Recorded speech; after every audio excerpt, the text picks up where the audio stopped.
자, 우리 베드로전서 3장을 봅니다. 3장 19절부터.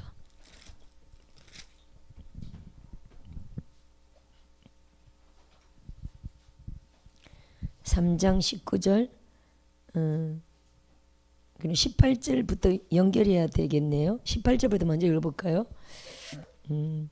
자, 그리스도께서도 단번에 죄를 위하여 죽으사 의인으로서 불의한 자를 대신하셨으니 이는 우리를 하나님 앞으로 인도하려 하심이라. 자, 이제 우리 예수님의 그 죽음과 부활에 대해서 지금 상상을 해보세요. 시작. 육체로는 죽임을 당하시고 영으로는 살리심을 받으셨으니, 이제 부활 때 지금 얘기를 하는 겁니다. 19절 시작. 그가 또한 영으로 가서 옥에 있는 영들에게 선포하시니라. 그러니까 우리 예수님이 죽으셨는데 부활하셨죠. 죽었는데 그가 또한 영으로 가서 옥에 있는 영들에게 선포하시니라 이렇게 말하고 있잖아요. 어떤 시점을 얘기할까요? 우리가 요한복음 20장에 마리아가 예수님을 만나는 사건 나옵니다. 20장에. 그때 예수님이 이렇게 말씀하시죠. 나를 만지지 말라 마리아에게. 랍비요 하면서 딱 되려고 했더니, 물론 마태복음에는 거의 28장 정도로 봐야 되겠죠. 마태복음에는 그 마리아의 그 여자들이 예수님의 옷자락을 만진 것으로, 아니 발을 만진 것으로 기록이 돼 있어요. 그 부분을 먼저 접어놓고 그 부분을 먼저 한번 볼까요? 확인해 볼까요? 여기 28장 9절이네요. 28장 9절. 예수께서 그들을 만나 이르시되, 28장 9절 마태복음, 평안하냐 하시거늘 여자들이 나아가. 그럼 어떤 여자들인가요? 1절 한번 볼까요? 새벽에 막달라 마리아와 다른 마리아가 이렇게 돼 있죠. 막달라 마리아와 다른 마리아, 이렇게 하면 최소한 2명이네, 그죠? 최소한 2명인데 몇 명인지 그거야 우리 큰 상관은 없지만, 여기 막달라 마리아와 다른 마리아 최소한 2명. 또 어디 마리아들이 그렇게 돼 있고, 우선 최소한 2명, 그죠? 그러면 여자들이 나아가, 9절이면 평안하냐 하시거늘 여자들이 나아가 그 발을 붙잡고 경배하니. 그러면 최소한 2명인데 두 여자가 다 예수님 앞에 엎드려서 발을 붙잡고 경배했다는 거죠. 마태복음은 이렇게 기록이 되어 있어요. 또 다른 기록에는 없어. 마가복음 한번 볼까요? 마가복음 있나? 16장. 마가복음 없을걸요? 마가복음에 그래 말하고자 하는 마가복음 1장이다. 16장 1절에 보세요. 여기는 더 많아요. 안식일이 지남에 1절에 막달라 마리아와 야고보의 어머니 마리아와 또 살로메, 이렇게 3사람이죠. 여기 3사람이 기록되어 있네요. 예수님을 만졌다 이런 내용은 여기는 없습니다. 없고요. 넘어가고요. 누가복음에 있을까요? 누가복음에 아마 없을걸요. 마태복음하고 마가복음에 있는 걸로 제가 기억하는데, 누가복음 24장은 아마 없을 겁니다. 한번 찾아보시죠. 누가복음 24장. 누가복음 24장은 없다고 봐야 되겠네요. 1절에 안식 그 첫날 새벽에 이 여자들이 말하고 있죠. 이 여자들 몇 명인지는 안 나오지만 마가복음에는 3명이 나와 있죠. 여기 10절을 보세요. 10절. 여기는 10절. 이 여자들은 막달라 마리아와 요한나와 야고보의 모친 마리아와 또 더 늘었네. 그들과 함께한 다른 여자들도 이것을 사도에게 알리니라. 이 여자들은 마리아, 모친 마리아라. 또 그들과 함께 다른 여자들도, 하여튼 최소한 여기 3명, 또 그들과 함께 다른 여자들 3명 이상일 수도 있겠네요. 그죠? 예수님을 무릎 꿇어 맞았다는 말은 안 나오고, 딱 한 군데 이제 마태복음만 예수님을 그 발을 붙잡고 경배했더라. 거긴 2명이었죠. 하여튼 2명, 3명, 더 여러 사람일 수도 있습니다. 근데 요한복음 20장에는 딱 1명이 나와요. 그죠? 확인해 볼까요? 누가 정답일까요? 그게 우리랑 지금 상관이 있어요, 없어요? 1명이든 2명이든 3명이든 여러 명이든, 하여튼 오래 수십 년 지나서 제자들이 예수님의 그때를 성령에 의하여 썼는데, 마태, 마가, 누가, 요한이 다 쓴 건데, 이거를 최소한 20, 30년, 예수님 돌아가시고 최소한 평균 30년 지나서 썼고요. 요한은 55년 지나서 썼다고 봐야 돼요. 요한복음은요, AD 85년에 썼으니까 55년 지나서 썼거든요. 하여튼 모든 제자들이 성령으로 썼어도 기억은 가물가물할 수 있습니다. 따라합시다. 한 명이든 두 명이든 여러 명이든 우리랑 지금 별 관계 없죠. 아멘. 하여튼 마리아들이 주님을 만났고요, 배웠고 경배했습니다. 근데 이제 요한복음에는, 제가 요한복음을 좋아하는 게 우리가 요한복음을 신령한 복음이라고 말합니다. 신성복음이라고 표현하고, 그래서 독수리를 좀 신성하게 여기잖아요. 그래서 여기 영성사에 가는 곳에는 독수리가 참 많습니다. 우리도 앞에 로고가, 알포메가 로고가 독수리죠. 너무 순하게 그려져서 그거를 비둘기 아니에요 하는 사람도 있는데 순한 독수리. 제가 그 로고를 만들 때 그 인쇄소 안에 그 있는 독수리가 별로 없더라고요. 하다 보니까 그렇게 순한 독수리가 돼버렸어. 근데 더 강력한 독수리도 지금은 제가 보긴 했지만 다시 로고를 바꾸는 게 하여튼 쉽지는 않아가지고 지금 그대로 하고 있는데, 아마 예수님처럼 정말 비둘기같이 순결하고 거룩하고 그러면서도 강력한 어떤 그런 독수리를 표현한다고 볼 수 있습니다. 비둘기 같은 성령이라고 하잖아요. 그렇죠? 비둘기 같은 성령님을 표현하면서도 어떤 선지자적의 불의 사도요, 불의 선자를 뜻하는 독수리로 여러분이 보시면 하여튼 되겠고요. 그래서 요한복음을 독수리 복음, 신령한 복음, 신성한 복음 이렇게 우리가 말하거든요.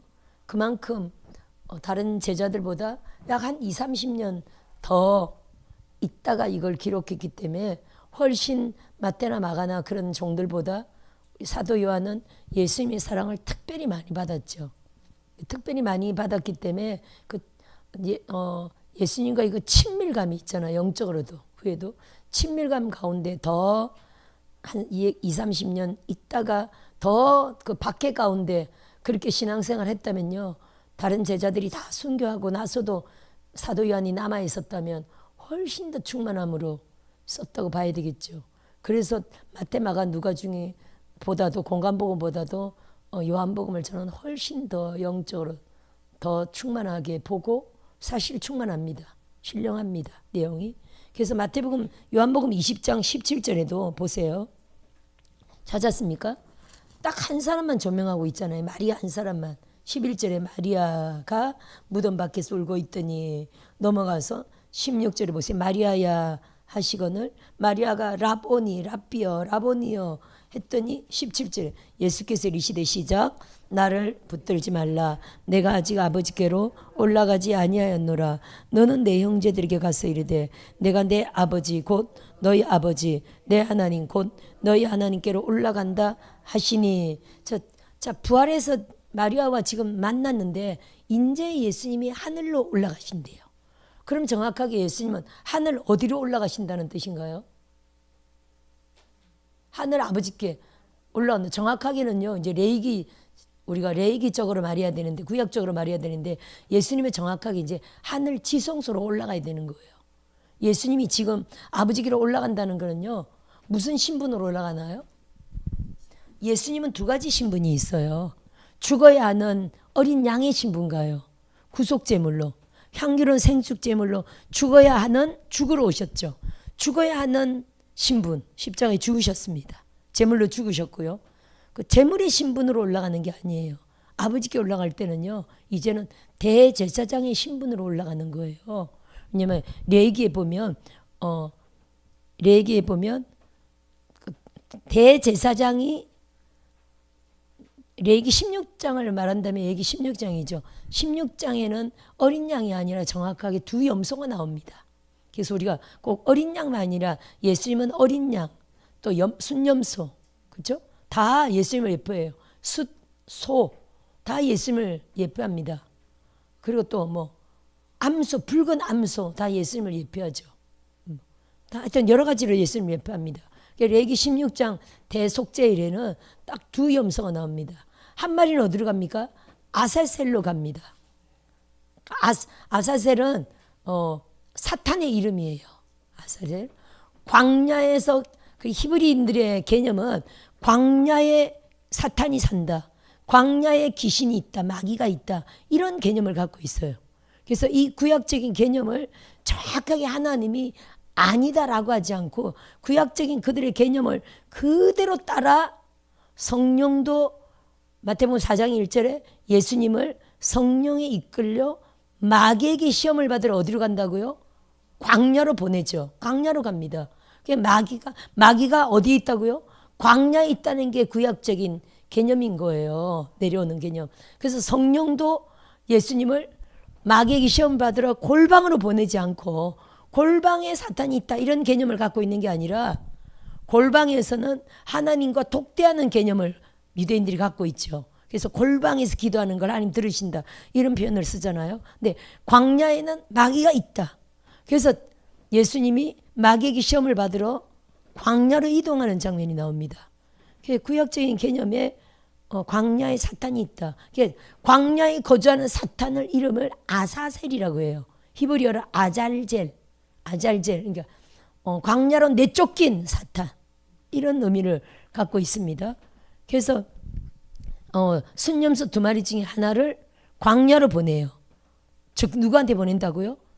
아사셀에게 내보내는 염소. 정확하게 우리가 아사셀 염소 이렇게 표현하는데 아사셀에게 정확하게는 따라 봅시다. 아사셀에게 내보내는 염소. 그러니까 희생 제물로 주는 염소인 거예요. 사탄에게. 나갈 때 어떻게 합니까? 온 백성들이 막 돌로 치죠.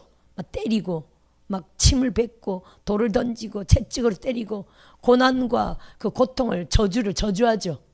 저주를 다 거기다 다 던집니다. 아사셀에게. 아사셀 염색에 저주를 다 퍼붓고 피 흘리며 광야로 내몰립니다. 그래서 절대로 돌아오지 못하도록. 광야에 내몰리면 짐승들에게 물려 죽게 하거든요. 피 흘리니까 피냄새 맡고 막 늑대나 이리들이 와서 물어 죽습니다. 절대로 돌아오면 안 됩니다.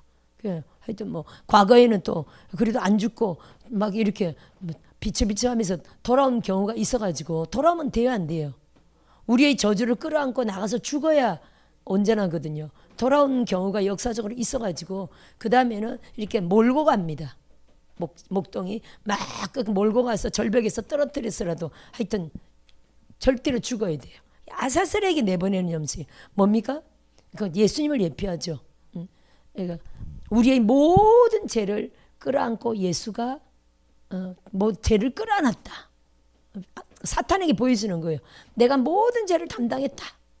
나를 어떻게 죽여봐. 나를 네 마음대로 해봐. 이런 식으로 희생제물을 사탄에게 내보내는 그런 영어로 아사셀 염소가 사용됐고요. 또 한 마리의 순염소는요. 하나님께 올려드립니다.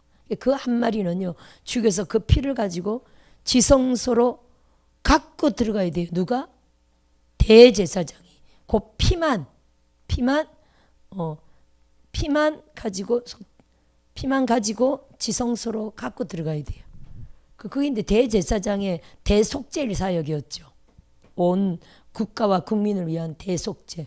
그리고 지성소도 성소도 다 그 피로 속죄하는 온 회막 전체를 다 속죄하는 국가 백성 그 회막 전체를 다 속죄하는 날이 대속죄일인 거예요. 그때는 분향단도 속죄하고 번제단도 피로 다 속죄하고 다 모든 기물을 피와 기름으로 다 속죄하는 그런 날이에요. 피로 속죄하고 또 기름으로 다 정결케 하고. 왜 기름을 꼭 사용해야 되나요? 왜 기름을 사용해야 되나요? 왜냐하면 그게 성소 안에는 다 금으로 되어 있어요. 성소 안에는. 성소와 지성소 안에는 다 금으로 되어 있어요. 근데 바깥에는요. 전부 다 놋으로 되어 있어요. 놋의 특징이 뭡니까? 우리가 구리 옛날에 놋그릇 알잖아요. 지금은 본 적도 없지만 그죠? 놋그릇의 특징이 항상 닦아야 되잖아요. 녹이 있으니까. 그래서 이거 피 사역을 하고 나서는요. 우선은 물로 씻어야 되고 또요. 기름을 다 발라야 돼요. 녹슬지 않도록. 그래서 이 제단을 정결케 하는 데는요. 피와 물과 기름이 정확하게 들어가는 거예요. 이게 피는 예수님의 피를 뜻하고 물은 말씀을 뜻하고 기름은 성령을 뜻하잖아요. 할렐루야. 이게 우리의 인생 사역, 우리 삶에 정확하게 예수의 피, 주의 말씀, 성령의 기름 부음, 이게 정확하게 우리의 삶에 소용되는 꼭 필요한 것들인 겁니다. 아멘. 성경이 구약적으로 정확하게 우리에게 말해주고 있는 거죠. 그래서 예수님이 지금 요한복음 20장 17절인데 여기서 예수님이 나를 붙들지 마라. 내가 아버지께로 지금 올라가야 된다는 거죠. 아버지께로 올라가야 된다는 건요. 이미 십자가에 죽었죠. 지금 십자가에 죽어서 피의 제사를 드렸고요. 생축 제물로서의 사명은 이제 끝났습니다. 내가 다 이루었다라는 거는요. 제사장 사역을 다 이루었다 이것도 의미는 아니에요. 무슨 사역을 다 이루었다는 겁니까? 속죄 제물로서의 두 가지 사명이 있는데 예수님이 속죄 제물로서의 사명을 다 이루었다. 이제 다시 두 번 죽을 수는 없어요. 한 번 죽음으로 끝인 거예요. 아멘. 난 이 주님의 죽음으로 다 끝난 겁니다. 그런 의미를 갖고 있어요. 속죄 제물로서의 사명을 다 이루신 겁니다. 예수님은 우리의 죄를 다 사하셨어요. 아멘. 그 사역이 이미 끝난 겁니다. 이제는 두 번째 사역이 남아 있어요. 대제사장의 사역. 자신의 피를 가지고, 왜냐하면 레기 16장의 대제사장은 짐승 따로 대제사장 따로였죠. 그러니까 짐승 죽음과 관계없이 대제사장은 사역하면 되는데 예수님은요. 당신이 향기로운 생축 제물의 사명과 또 대제사장의 사명을 두 가지를 다 감당해야 돼요. 그래서 예수님은요. 부활하셔야 되는 거예요. 아멘. 예수님이 이 두 가지 사명을 다 갖고 오셨기 때문에 예수님은 죽었다가 다시 죽을 때는 죽었고요. 다시 대제사장 신분의 사명을 감당의 힘으로 정확하게 살아나셔야 하는 거예요. 또 그 살아나심이 우리에게 부활의 첫 열매로 우리도 부활할 것을 예표해 주신 사건이고요. 아멘. 따라합시다. 주님은 당연히 살아나실 수밖에 없다. 아멘. 근데 보세요. 지금 살아나셔가지고 바로 어디를 가려고요 지금? 아버지께로 가야 된다 그랬잖아요. 그럼 보세요. 우리가 아까 베드로전서 얘기하다가 그랬는데 예수님이 이제 대제사장으로서 당신의 피를 가지고 아버지께로 가야 되는데 그건 좀 이따 하고 저기 계시록 한번 볼까요? 새로 오신 분들이 계셔가지고 한번 볼까요? 계시록 11장 하늘나라 지성소로 지금 올라가야 된다 그랬잖아요. 천번 만번을 해도 이거는 과하다고 할 수는 없습니다. 19절 시작. 이에 하늘에 있는 하나님의 성전이 열리니 성전 안에 하나님의 언약궤가 보이며 따라합시다. 하늘나라에 지성소가 있고 언약궤가 있다. 지금 예수님이 정확하게 대제사장으로서 피를 가지고 이제는 이 땅의 지성소가 아니라 이 땅의 지성소는 하늘나라 모형이잖아요. 히브리서에 하늘나라 모형이다. 8장이 이렇게 말하고 있잖아요. 그래서 하늘나라에도 그럼 지성소가 있다는 거 없다는 거예요. 하늘나라에 성전이 있다는 거죠. 성막이. 하늘나라에 성막이 있고 하늘나라에 지성소가 있고 하늘나라에 언약궤가 있다는 거를 지금 정확하게 11장 19절에 그리고 히브리서 8장을 통해서 이 땅의 모든 성막이 하늘의 모형인 것을 우리에게 말씀해 주고 있죠. 예수님이 당신의 피를 가지고 지금 내가 아버지께로 올라간다는 거는요. 정확하게 지성소로 들어가서 언약궤 앞에 선다는 얘기거든요. 구약적 개념은요. 하나님 아버지께 나아간다는 개념이 내가 하나님 앞에 다윗이 많이 고백하잖아요. 내가 여호와 앞에 나아가리라. 여호와 앞에 계속 그렇게 말합니다. 여호와 앞에는요. 지성소 안에 언약궤 앞에를 말하는 거예요. 물론 다윗 때는 지성소가 아니라 다윗의 장막이었죠. 다윗이 장막을 쳐놓고 그걸 지성소처럼 이렇게 사용했던 거고요. 나중에 솔로몬 성전이 세워지면서 다시 지성소를 만들죠. 하여튼 지성소 안에 성소와 지성소 그 성막 안에 들어간다는 의미를 여호와 앞에 나아간다. 언약궤를 말하는 거거든요. 하나님의 임재의 상징이 언약궤였거든요. 따라합시다. 하나님의 임재의 상징이 언약궤다.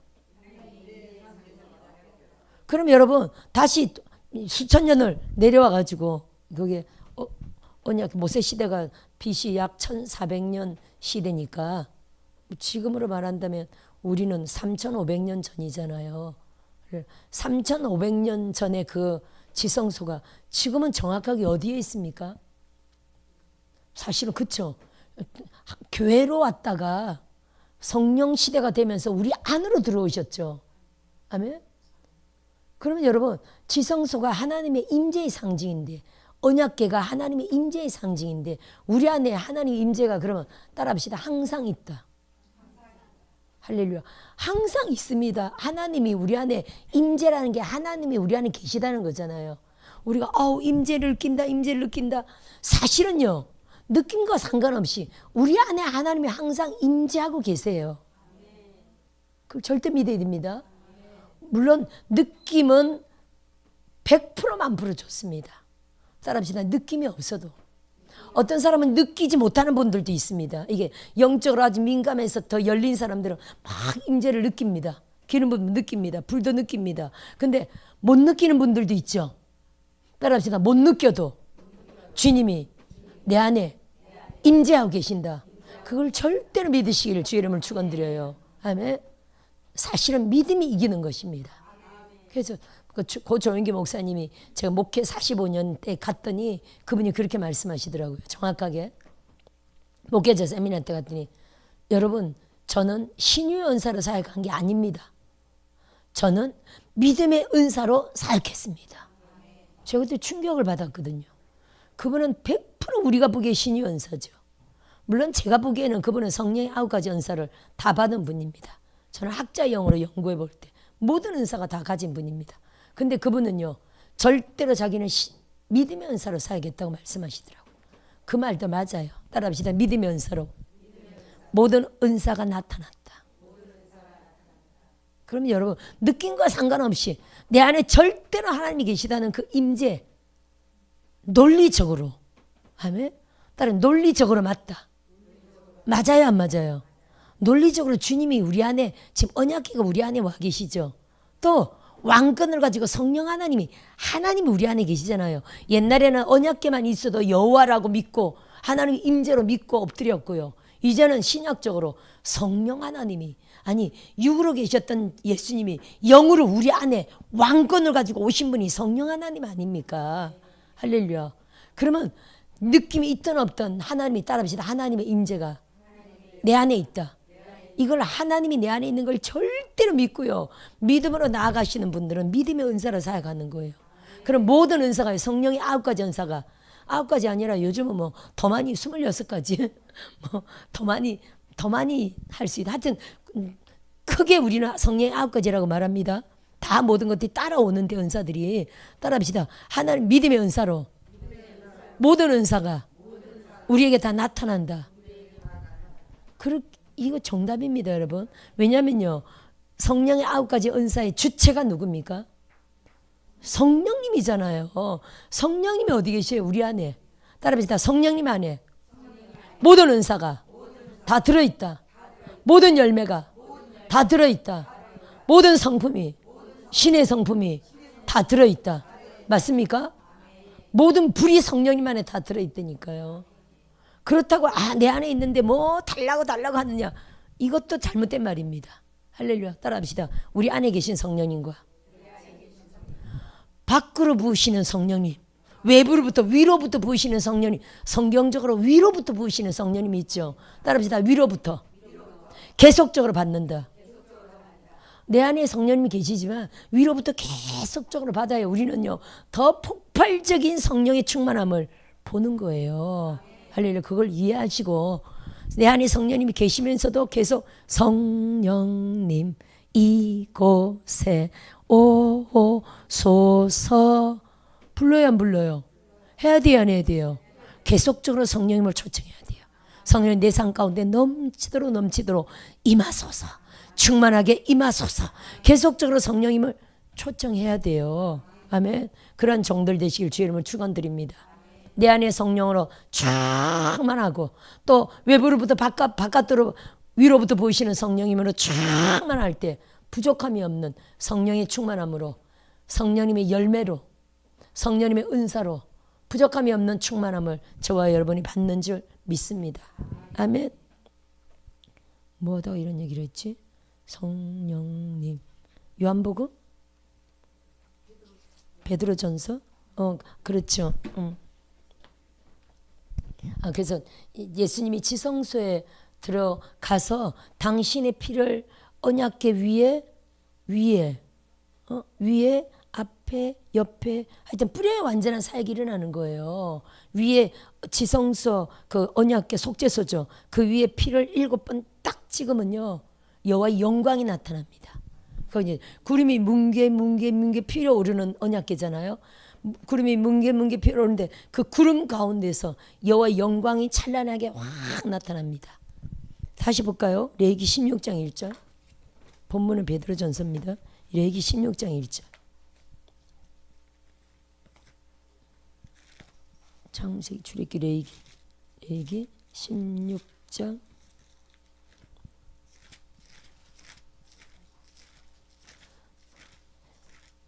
1절. 16장 1절 2절 보면 되겠네요. 여기 시작. 여호와께서 모세에게 이르시되 내 형 아론에게 이르라 성소 휘장 안 법궤 위 속죄소 앞에 아무 때나 들어오지 마라 그리하여 죽지 않도록 하라. 이 아론의 두 아들이 죽은 후에 얘기한 거거든요. 그러니까 아론의 두 아들이 술이 약간 취해가지고 거기다 분향하고 아마 휘장을 젖히고 그 안을 들여다봤는지 들어갔는지 그와 관계된. 그래서 얘네들이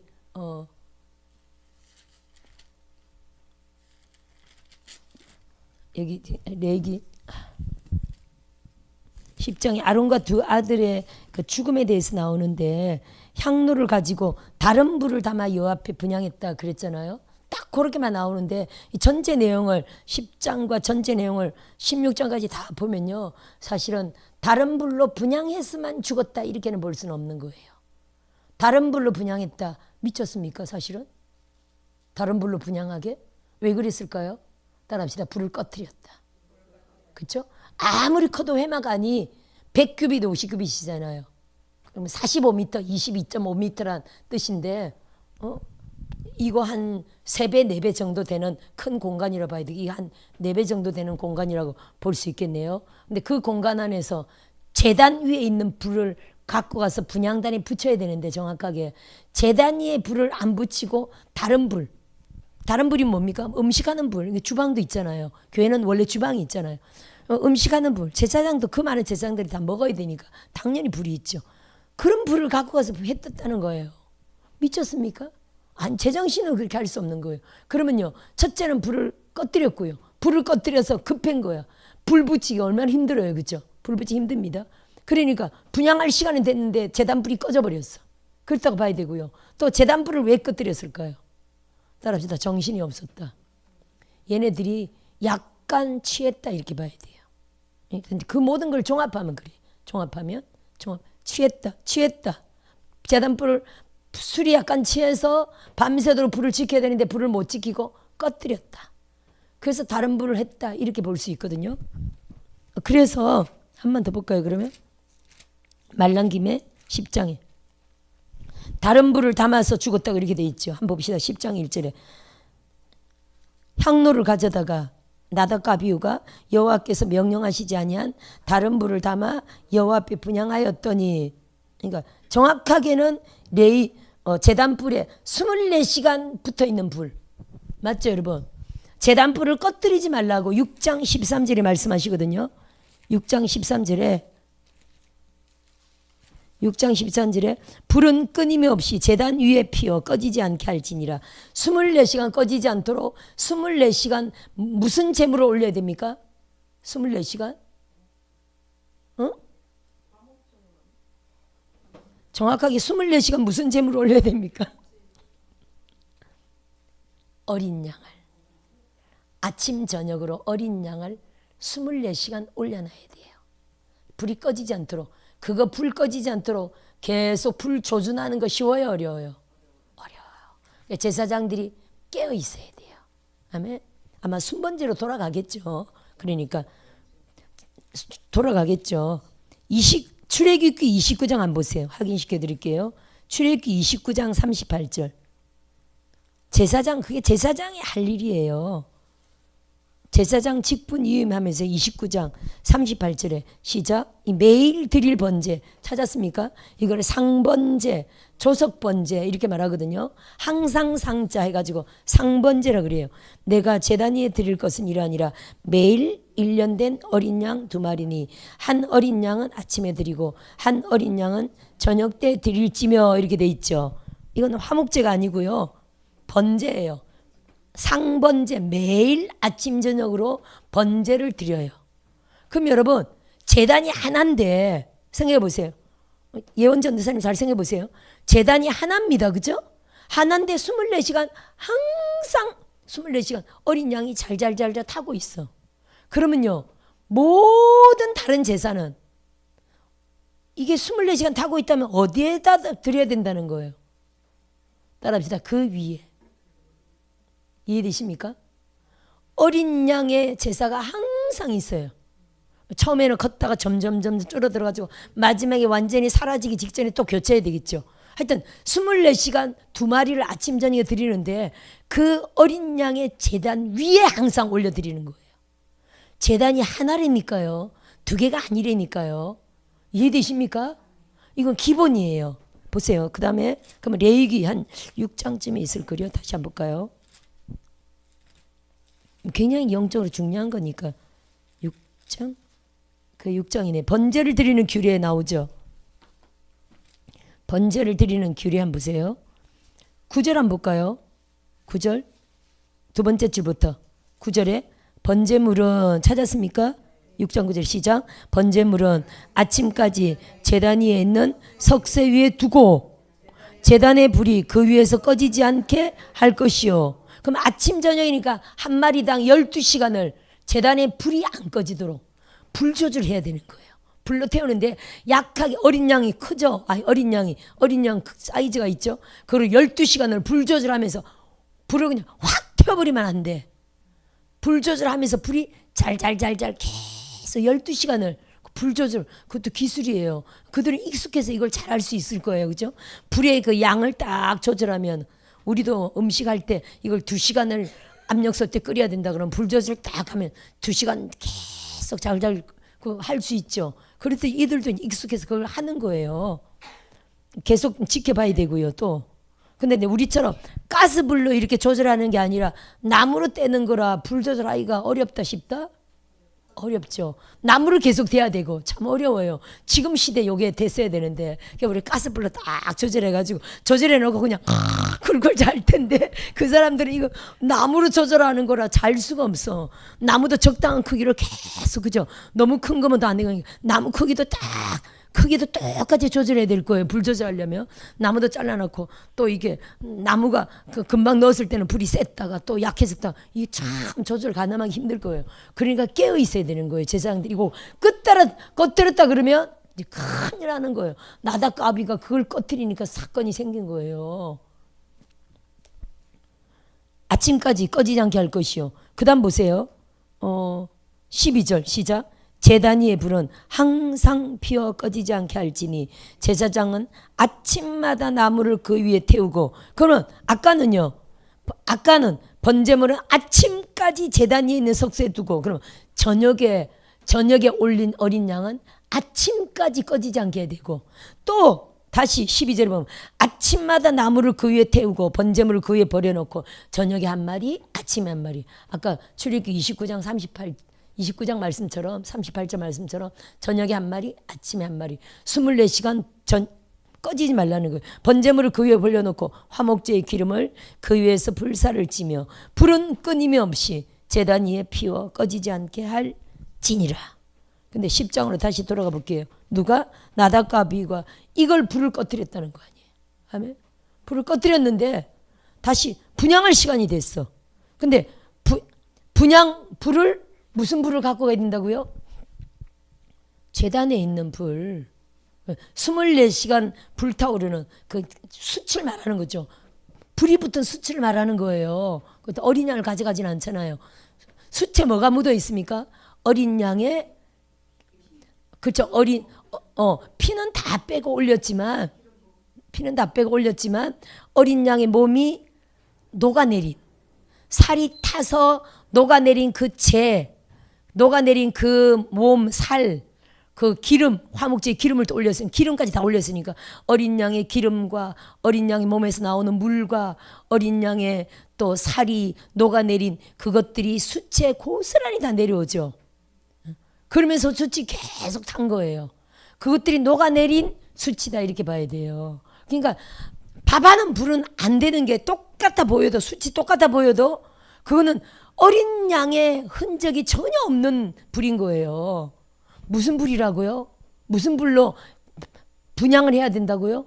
어린 양의 살과 그 기름이 물이 녹아내린 우리 번제할 때 피는 다 뿌리잖아요. 피는 다 빼서 다 뿌리고 씻어가지고 살만 다 올리죠. 살하고 내장하고 기름을 다 올립니다. 그게 녹아내린 피는 제단 밖에 다 뿌리고요. 그게 다 녹아내린 게 숯이다 이렇게 생각하셔야 되거든요. 그 숯 타오르는 불을 가지고 분향단이 뭡니까? 제사장의 기도잖아요. 우리의 기도가 그냥 랄랄라 해도 되는 게 아니라 예수님을 향한 사랑과 예수님을 향한 열정과 예수님을 향한 믿음과 정말 그 타오르는 그 뜨거운 사랑의 마음을 담아서 기도해야 분향이 된다는 이런 의미를 갖고 있는 거죠. 사실은 오직 예수님이에요. 따라합시다. 우리 기도에 예수님이 빠지면 안 됩니다.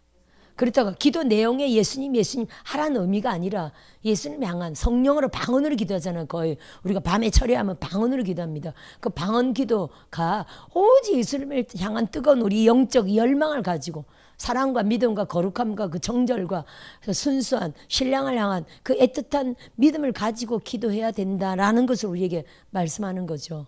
할렐루야. 예를 들어 그냥 세상 사람들이 랄랄랄랄랄라 따라한다고 되는 게 아니잖아요. 그렇죠? 오직 영으로 우리가 기도해야 되는 거죠.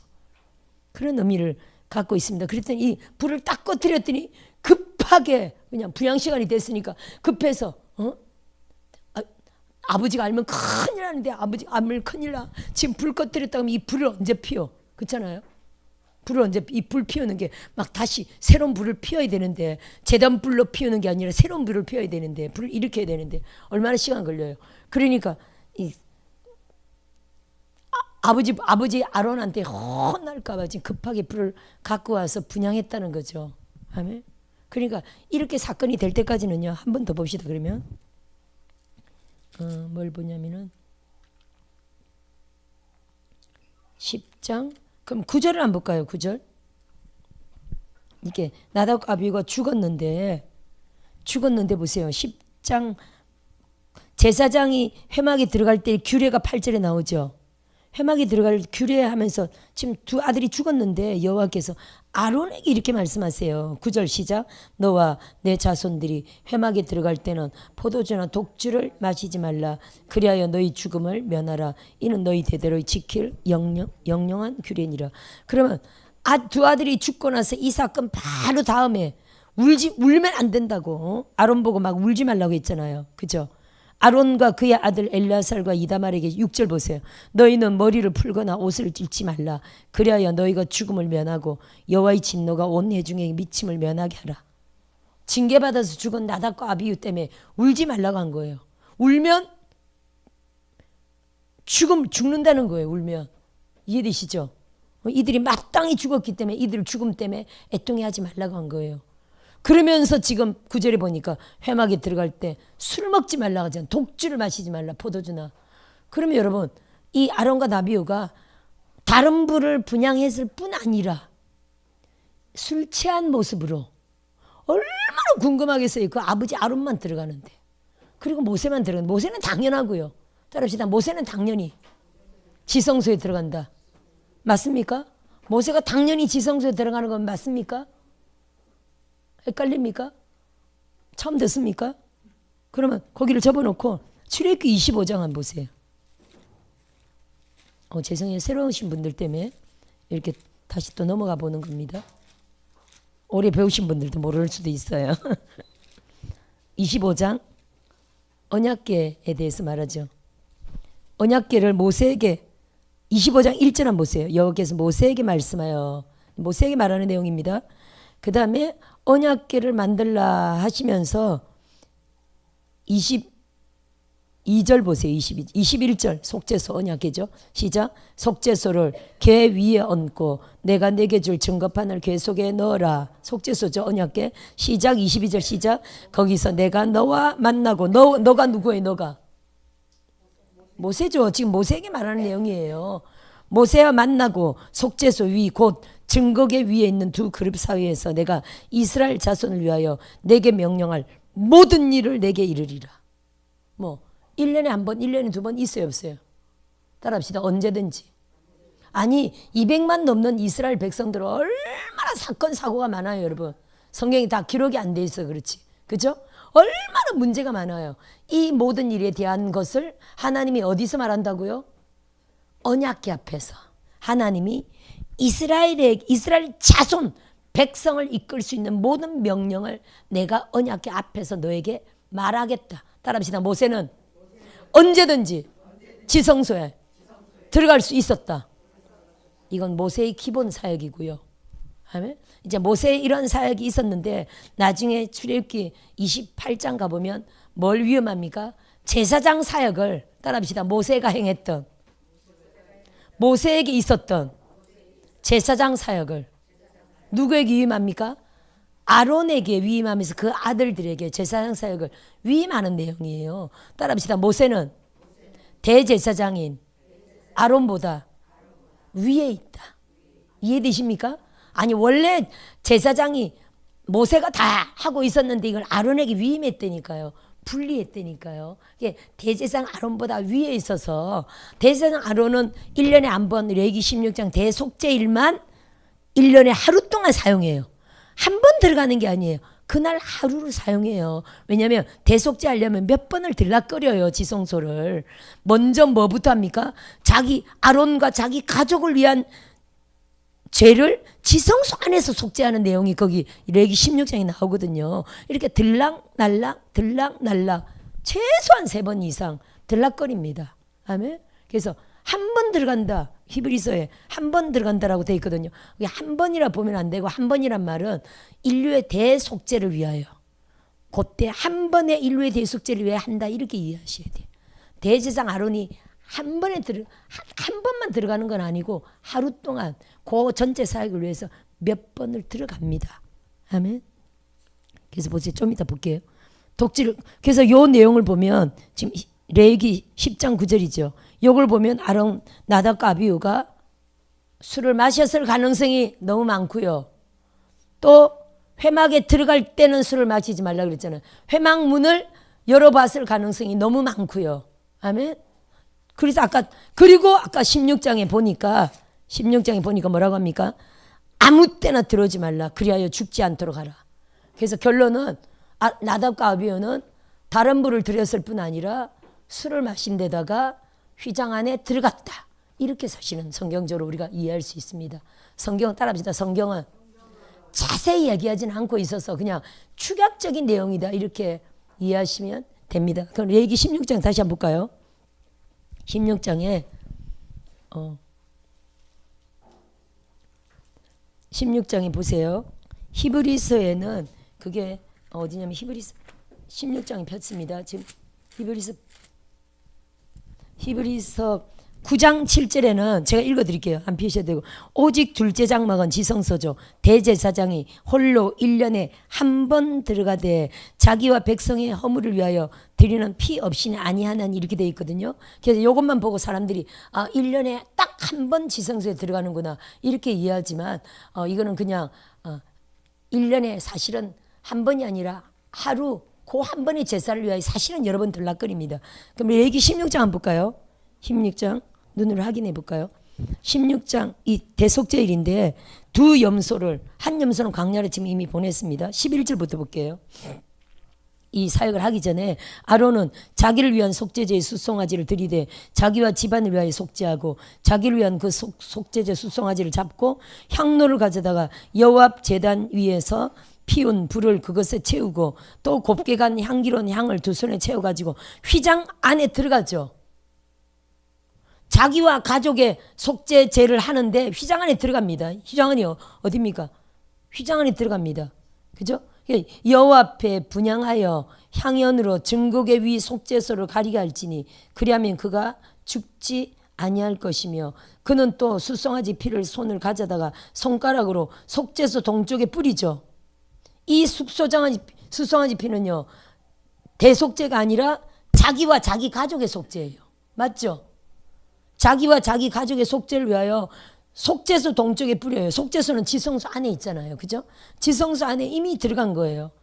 또 그 다음에 15절에 백성을 위한 속죄제 염소를 다시 이제 잡아서 그 피를 가지고 휘장 안에 또 들어가죠. 수송아지 피로 행한같이 그 피로 행하여 속죄소 위와 속죄소 위 앞에 뿌릴지니 이렇게 돼 있죠. 그러니까 수송아지도 속죄소 안에 들어가고 순염소도 속죄소 안에 들어가고 이것만 해도 벌써 몇 번이에요? 2번, 3번. 그러니까 이게 또 향년으로 속죄소 위에 가리고 있기 때문에 이게 뭐 최소한 2번 이상 들어갔다고 볼 수 있습니다. 아멘. 그렇게 이해하시면 되고요. 자, 베드로전서 본문으로 한번 가볼까요?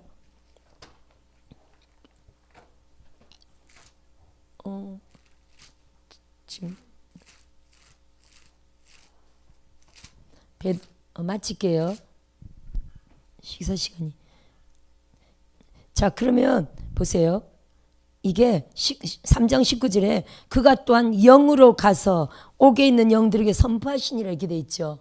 그러면 요 시점이 예수님이 죽어서 무덤에서 마리아 눈에 발견된 부활. 그죠? 마리아 눈에서는 이제 실제로 시체에서 죽어서 부활한 거예요. 그럼 예수님이 요때는 부활하시고 나서 바로 내가 아버지께로 간다 말했죠. 막달라 마리아하고 만나고서는요 바로 따라합시다. 대제사장이신 분으로 지성소로 바로 들어갔다고 봐야 돼요. 그죠? 그리고 다시 제자들을 만나는데 낮에 이때는 새벽이고요. 마리아하고는 새벽이고 낮에 정확하게 엠마오에서 나타나서 두 제자랑 만나줍니다. 지성소 사역을 다 마치고 나셔가지고 실제 부활은 마리아 앞에 이때가 부활했죠. 그러면 부활하기 전에 무슨 사건이 있었을까요? 예수님이 무덤 안에 있으면서 영으로 부활하기 전에 영으로 어디를 갔다고요? 지금 19절인 거예요. 베드로전서 3장 19절에 지성소에 간 게 아니라 영으로 부활하기 전에 영으로 지옥에 있는 영들에게 복음 선포를 하러 가셨다는 거예요. 아멘. 이해되십니까? 그러면 이걸 사람들이 모르고 2부 시간에 할게요. 이걸 사람들이 모르고 예수님이 이게 노아 방주 사건 때 죽은 그 엄청난 약 10억에 해당되는 사람들이거든요. 그때 약 10억에 해당되는 사람들이 살았습니다. 그게 지금 다 동물은 더 많았다고 봐야 되겠죠. 맘모스, 코끼리 그런 동물들하고 다 썩어가지고 그 중동 지역에 지금 썩은 게 석유가 됐잖아요. 지금. 그래서 중동에 거의 석유가 95% 이상이 중동에서 석유가 나는 거예요. 사람과 동물의 그 시체가 썩은 게 다 유기체잖아요. 그게 지금 기름이 된 거예요. 그렇게 정확하게 우리는 역사적으로 보고 있고요. 또 이 사람 그러니까 요때 예수님이 그러면 그들에게 예수 믿으라고 복음 전파를 하러 갔느냐? 그게 아니거든요. 따라합시다. 다 이루었다고. 선포하러 가셨다. 이렇게 이해하셔야 돼요. 왜냐하면 하늘과 땅과 땅 아래의 모든 권세를 모든 그 이름 앞에 하늘과 땅 아래의 모든 무릎이 무릎 꿇는다고 했잖아요. 빌립보서 2장에. 그 말처럼 하늘에 있는 건 천사들이고요. 이 땅에 있는 건 우리들이고요. 땅 아래 음부를 말하는 거예요. 음부에 있는 영들, 지옥에 있는 영들에게 하늘과 땅 아래 모든 무릎이 무릎 꿇는 그 이름으로 내가 인류 속죄를 다 이루었다라고 하늘과 땅 아래 선포했다. 이렇게 이해하시면 됩니다. 그래서 이미 죽은 지옥에 가 있는 영들에게 복음을 전파했다. 전도의 기회가 있었다. 이게 절대 아니고 따라합시다. 한번 죽으면 끝이다. 할렐루야. 복음 전도의 기회가 다시 없다니까요. 이 엉터리 복음을 전하는 사람들이 많습니다. 절대 아니고요. 이걸로 마치겠습니다. 아멘.